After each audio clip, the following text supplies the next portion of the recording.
Hey, welcome to the Curious Being. So, we posted a video about EES a little while ago, and honestly, the comments just didn't stop. Questions, confusion, people sharing their own border experiences, it was a lot, and we appreciated all of it. So, today we are doing the full deep dive. Every question you asked, answered, but before we get into your questions, I want to make sure everyone's on the same page about what EES actually is. Because once you understand that, everything else clicks into place. Stay till the end because there's something coming after EES that most people just don't know about yet, and it affects you just as much. Let's get into it. Lots of useful info here. If you are in a rush, feel free to watch it at 1.5x speed. Now, before anything else, I want to address what's been making headlines. EES sounds simple on paper. Scan your passport, take a fingerprint, answer a couple of questions, done. But the rollout, it hasn't been simple at all. Systems crashed, airports were overwhelmed, queues stretched for hours, and the airport suspended EES entirely. So, knowing what to expect before you travel isn't just helpful right now, it's essential. So, if you have been confused, frustrated, or worried, you are not overreacting. This has genuinely affected real travelers. That's exactly why this video exists. By the end of it, you will know what to expect and you won't be the person standing in that queue wondering what's happening. Right. So, what exactly is EES? EES stands for Entry Exit System. It's the EU's new digital border control system. And the simplest way to think about it is this: it replaces the ink stamp in your passport. That's it. Instead of border officer physically stamping your entry date, a computer now records it digitally, along with your photograph and your fingerprints. It launched in phases from October 12, 2025 and became fully mandatory across all Schengen borders on April 10th, 2026. And here's the part that changes things for a lot of people. That 90 days in 180-day rule that Europe has always had, it's now being tracked automatically. Every entry, every exit logged.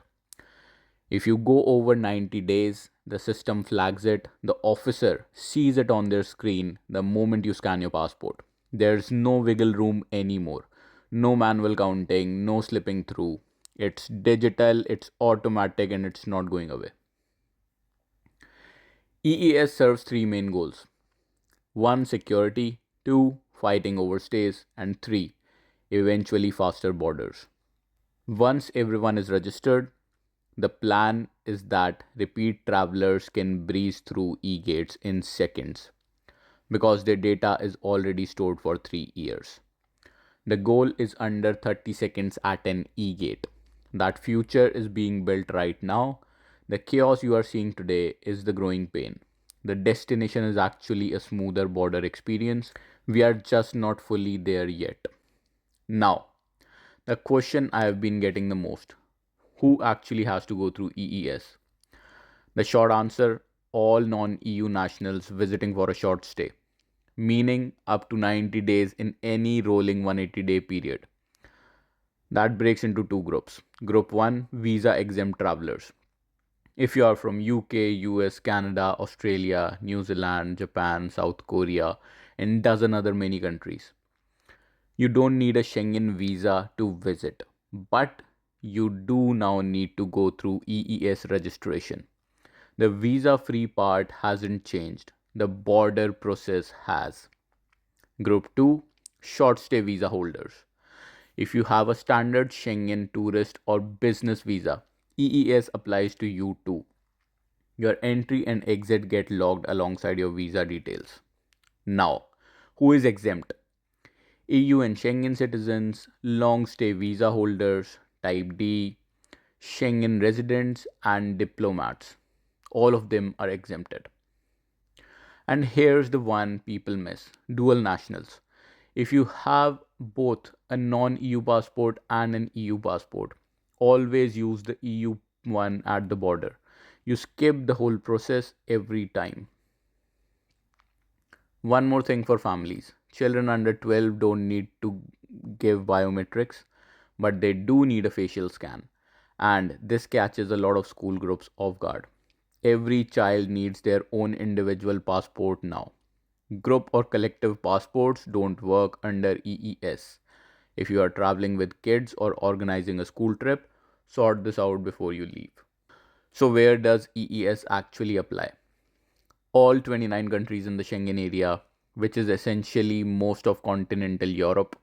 You can see them on screen right now. This is a zone where most of European countries have agreed to remove internal border checks, meaning once you are inside, you can move freely. But to get into the Schengen area from outside, this is where EES kicks in. Now, this is one of the important thing and the simple one. The first time you cross a Schengen external border since EES launched is the most important. Here's what happens step by step. Approach the kiosk, look for signs saying EES registration or biometric entry. Scan your passport. If your passport isn't biometric, it doesn't have a chip, you will be directed to a staffed counter for manual processing. No need to panic. Facial image capture, fingerprint scan, answer some basic questions, and then officer verification. The answer questions part is majorly yes and no. So, the officer verification, even if you use the self service kiosk, a border officer will review and authorize your entry. Your biometric data and passport information are transmitted to their screen. They check for any alerts or issues, overstay history, security flags, visa validity, and then clear you to enter. Your EES record is created. That's your first time done. Now, your second visit and every visit after that, much faster. Your biometric data is already in the system, stored for 3 years from your last entry or exit. The system just needs to verify it's you. Quick fingerprint or facial scan, and you are through. Many airports are already installing dedicated e gates for this. Does it matter how you get to Europe? Yes, actually. By air, this is where EES is most developed. Major airports have dedicated kiosks, but the processing time increases on your first trip has been documented up to 70% longer than before. By road, here's the thing people don't think about. You have to get out of your car for biometric capture. You can't do it through a window. Infrastructure at smaller land crossings is still catching up. So build an extra time and look for the EES lane signage. By sea, ferries from non Schengen countries go through EES at the port, same as an airport. Cruise passengers get an interesting exception though. If you are doing day trips from the ship and returning on board each night, you don't need EES. For those port calls, if you flew into Europe to join the cruise, that flight arrival was EES. And if your cruise ends in Europe and you fly home, your exit is recorded then. By rail, for train crossing from a non Schengen country into a Schengen, such as Eurostar from London, EES applies at the border crossing point. Right. Now to the questions. And honestly, you all sent so many good ones. I've picked the ones that came up over and over again. Do I need to do anything before I travel? For EES itself, no pre registration required. You register at the border when you first arrive. How long will the process take? First time registration, potentially around 3 to 5 minutes, but Budget an extra 30 to 60 minutes minimum beyond normal border wait times because of the long queues, or you can check with your carrier. At busy airports during peak hours, waits of 2 to 4 hours have been reported in early 2026. Is there any fee? No. EES is completely free. Zero. And I want to say this clearly, if anyone contacts you asking for money to register you for EES, that is a scam. Full stop. How long is my data stored? 3 years, but it will be 5 if you overstayed. What if I don't have a biometric passport? Older non biometric passports are still accepted. However, you won't be able to use the self service kiosks that rely on chip reading. You will be processed manually by a border officer.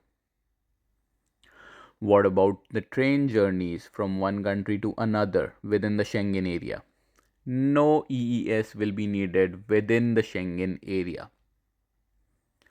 What about journey from England to France via train? Yes, EES will be needed here and will happen at border. Does this happen at the final arrival or is it during your stop? As soon as you step into a European airport from a non-European airport.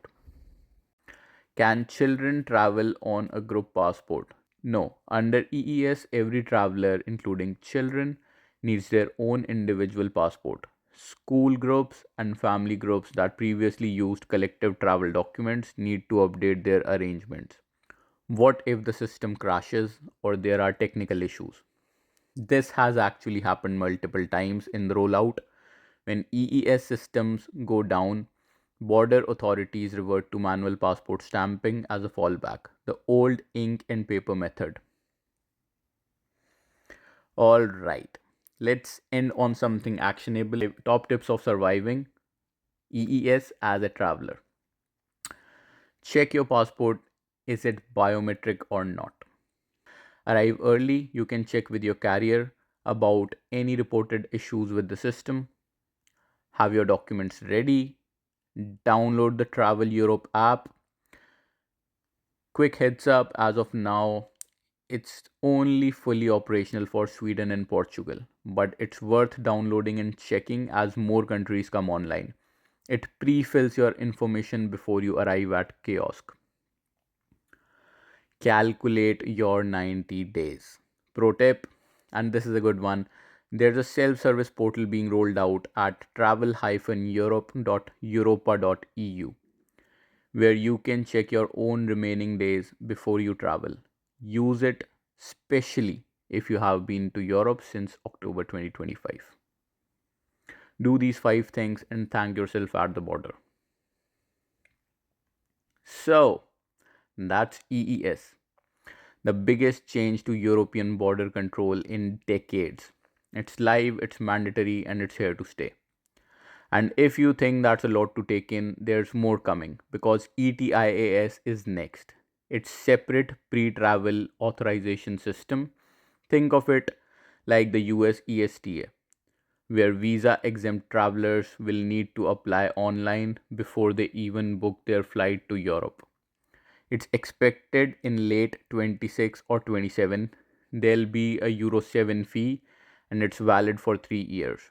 I'll cover it in full when it launches, so make sure you are subscribed and hit the bell icon because that one will catch you off guard. All the sources we used in this video are linked in the description below.